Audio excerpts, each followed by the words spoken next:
Assalamualaikum warahmatullahi wabarakatuh. Selamat pagi anak-anak. Kita berjumpa lagi dengan materi PPKN yang akan Bu Lili sampaikan. Nah, saya mohon kalian dapat memperhatikan apa yang saya terangkan sehingga nanti di akhir materi yang saya terangkan kalian akan mendapatkan pertanyaan yang harus diisi dan harus dikerjakan hari ini juga. Bagaimana anak-anak? Sudah siap? Oke, kalau sudah siap, kita masuk pada materi. Sekarang saya menerangkan mengenai penerapan Pancasila dari masa ke masa. Kedudukan Pancasila sebagai dasar negara. Maknanya Pancasila sebagai dasar negara itu adalah Pancasila merupakan landasan, acuan, panduan yang pedoman resmi dalam penyelenggaraan kehidupan berbangsa dan bernegara. Dalam pengertian ini Pancasila diposisikan sebagai sumber dari segala sumber hukum, sumber nilai, sumber moral, dan lain sebagainya. Sedangkan kalau kedudukan Pancasila sebagai pandangan hidup, maknanya di sini adalah sebagai pedoman atau petunjuk atau arahan dalam melaksanakan semua kegiatan atau aktivitas hidup dan kehidupan dalam segala bidang.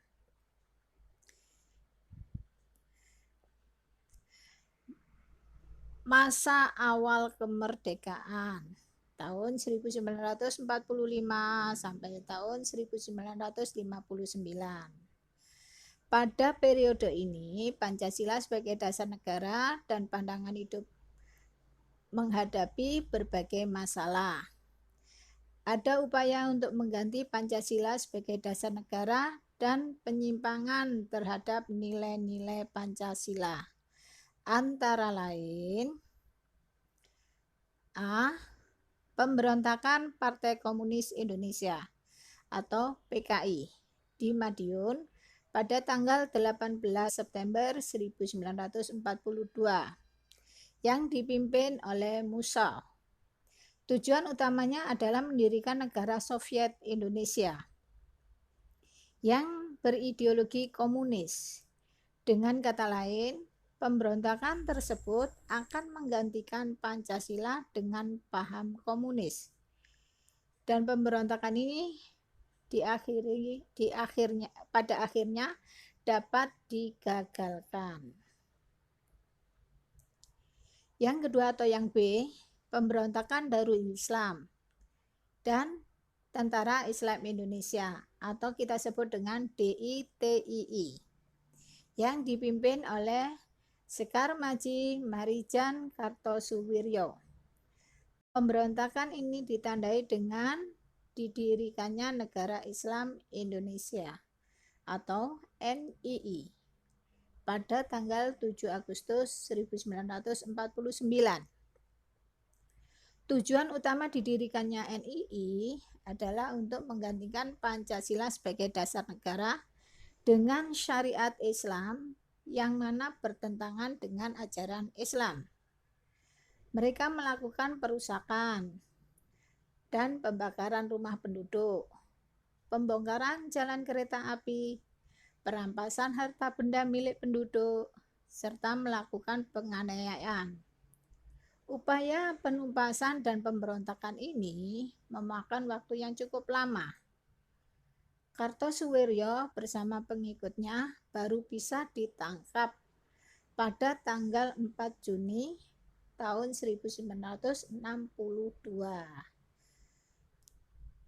Yang ketiga atau C, pemberontakan Republik Maluku Selatan yang kita singkat dengan RMS. RMS ini merupakan gerakan separatisme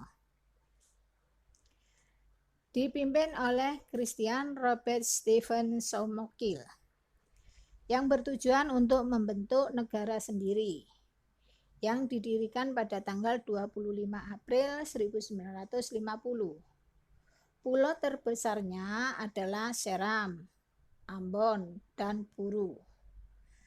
RMS atau Republik Maluku Selatan yang di Ambon itu dikalahkan oleh militer Indonesia pada bulan November tahun 50 atau 1950. Tetapi konflik di Seram itu masih berlanjut sampai Desember 1963. Kekalahan di Ambon berujung pada pengungsian pemerintah Republik Maluku Selatan ke Seram.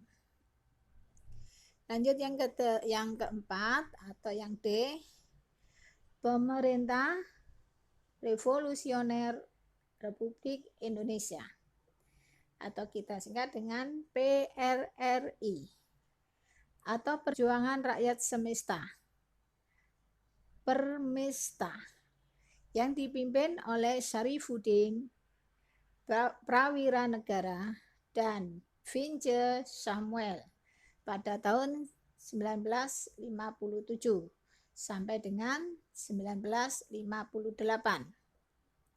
di Sumatera dan Sulawesi. Gerakan ini merupakan bentuk koreksi untuk pemerintah pusat pada waktu itu yang dipimpin oleh presiden kita yang pertama, yaitu Insinyur Soekarno. Presiden Soekarno pada saat itu sudah tidak bisa lagi diberikan nasihat dalam menjalankan pemerintahan, sehingga terjadi ketimpangan sosial. Pemerintah pusat dianggap telah melanggar undang-undang, sehingga pembangunan di daerah menjadi terabaikan dan menimbulkan ketidakadilan dalam pembangunan. Oleh karena itu, timbullah inisiatif dalam upaya memperbaiki pemerintahan di Indonesia. Yang kelima atau E, Angkatan Perang Ratu Adil atau APRA, APRA. Didirikan oleh Kapten Knil Raymond Westerling pada tanggal 15 Januari 1949. Westerling memandang dirinya sebagai Ratu Adil yang diramalkan akan membebaskan rakyat Indonesia dari tirani. Westerling bersekongkol dengan Sultan Hamid II yang berusaha mempertahankan negara federasi yang dibentuk Belanda untuk melawan NKRI yang dipimpin oleh Soekarno-Hatta. APRA atau Angkatan Perang Ratu Adil melakukan kudeta terhadap pemerintahan Republik Indonesia pada tanggal 23 Januari 1950 dan berhasil menduduki wilayah Bandung. Namun, kudeta yang dilancarkan Westerling mengalami kegagalan, sehingga dia terpaksa melarikan diri ke Singapura. Hal tersebut mempercepat pembubaran Republik Indonesia Serikat dan kembali ke bentuk NKRI, Negara Kesatuan Republik Indonesia, pada tanggal 17 Agustus 1950. Yang ke-6 atau terakhir, ini perubahan bentuk negara dari Republik Indonesia Serikat menjadi Negara Kesatuan Republik Indonesia. Sedangkan konstitusi yang berlaku adalah Undang-Undang Dasar sementara tahun 1950. Dalam perjalanannya berhasil melaksanakan pemilu yang pertama di Indonesia itu pada tahun 1955. Yang selama itu dianggap paling demokratis. Tetapi anggota konstituante hasil pemilu itu tidak dapat menyusun undang-undang dasar seperti yang diharapkan. Maka dari itu akan menimbulkan krisis politik, ekonomi, dan keamanan yang menyebabkan pemerintah mengeluarkan dekret presiden. Isi dekret presiden itu ada 3. Yang pertama, membubarkan Badan Konstituante. 2. Itu berlakunya kembali Undang-Undang Dasar 45 dan tidak berlakunya Undang-Undang Dasar Sementara atau UUDS tahun 1950. Serta pembentukan MPRS dan DPAS. Demikian untuk materi hari ini yang saya terangkan. Semoga kalian bisa memahami dan mengerti, sehingga nanti kalau ada pertanyaan bisa dijawab dengan baik dan benar, dan pertanyaan tersebut dikerjakan hari ini juga dan dikumpulkan lewat WA. Demikian saya akhiri. Wassalamualaikum warahmatullahi wabarakatuh.